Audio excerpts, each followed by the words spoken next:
Amados, bom dia. Hoje é sexta-feira e é dia 29 de agosto do ano da graça de 2025.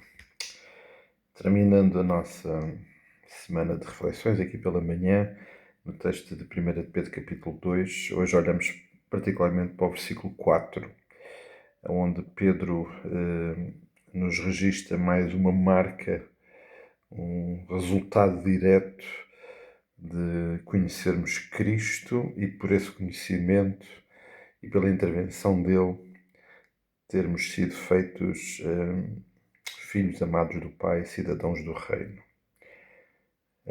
E ele aqui vem-nos alertar para um movimento que precisa de ter uma atitude da nossa vida, do nosso coração, que precisa de ser uma atitude permanente. E ele vai usar uma metáfora, a metáfora da construção, e naturalmente temos sempre que perceber que estas metáforas que Deus usa para falar connosco, elas são sempre limitadas e de circunstâncias particulares, mas a dificuldade e o problema é nosso, porque entender aquilo que Deus nos quer dizer nas nossas limitações de entendimento vai ser sempre uma dificuldade. Então Deus usa estas metáforas para nos ajudar a compreender aspectos muito importantes da nossa vida, da nossa nova vida em Cristo, da nossa nova identidade como filhos dele.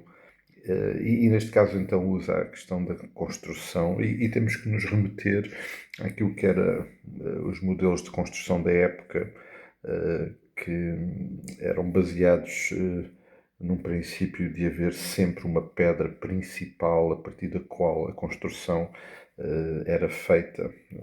E aqui muitas vezes identificado como uma pedra de esquina. E então Pedro vem-nos dizer que nós precisamos nos achegar a Ele, a Jesus, Ele que é a pedra.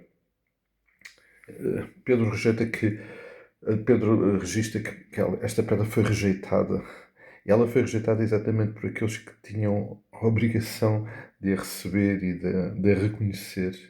Infelizmente ela foi rejeitada pelo seu próprio povo, mas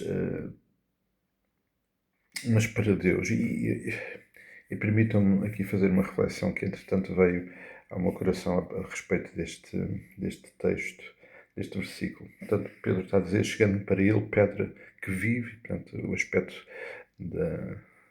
real de que Cristo vive, rejeitada assim pelos homens, mas para com Deus eleita e preciosa.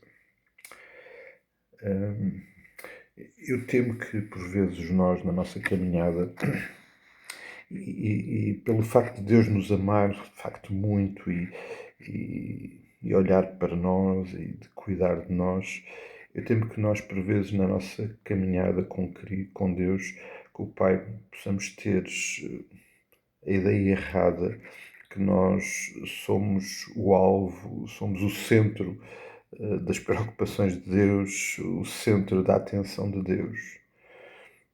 Mas quem é o centro vai ser sempre o Senhor Jesus Cristo. Ele é, de facto, o centro de todas as coisas. E Pedro vem aqui registar isso, é que esta pedra é escolhida pelo Pai, é a expressão de amor do Pai para connosco. Ela, portanto, é eleita e é preciosa para Ele. Deus ama-nos muito, sim, Deus ama-nos muito. Mas Deus ama muito mais ao seu Filho Jesus Cristo. Eles têm uma relação que nós nunca teremos. De facto, o centro de tudo isto, de toda esta história, não somos nós, é Jesus.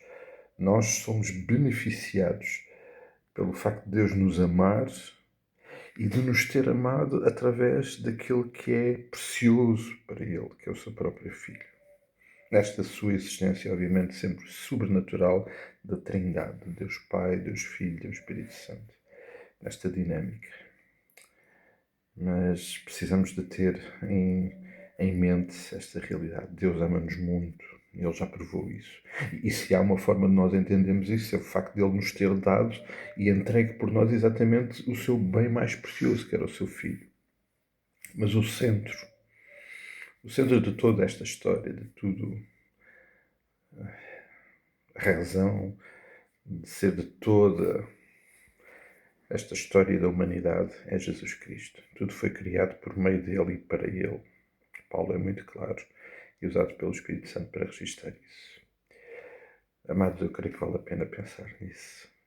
Na perspectiva de que somos tão abençoados pelo Pai, que amando e tendo o seu Filho no centro de toda a sua relação e amor, nos o entregou por cada um de nós, amando-nos também de uma forma extraordinária, não esquecendo que Jesus é o centro de tudo. Jesus é o centro e a razão de tudo.